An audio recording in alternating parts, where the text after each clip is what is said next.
മനുഷ്യ ജീവിതത്തിന് പരിധി നിശ്ചയിക്കുവാൻ ഇന്ന് വരെ ആർക്കും കഴിഞ്ഞിട്ടില്ല. പിന്നെയാണോ ഈ ഇടവക വരണം? ഏതായാലും യാത്രയ്ക്കുള്ള മാറ്റം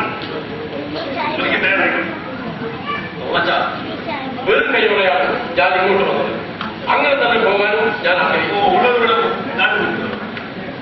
എന്റെ പിതാവ് എഴുതിയിലെത്തിച്ച കൃത്യങ്ങൾ സത്യസന്ധമായി ചെയ്തിട്ടുള്ളതാണ് എന്റെ വിശ്വാസം. ഏതായാലും നിങ്ങളൊന്ന് വിലക്ക് നിർത്താൻ പറ്റുമെന്ന് ഞാൻ നോക്കട്ടെ. ഏതായാലും തോമാച്ചൻ ശ്രമിച്ചു നോക്ക്.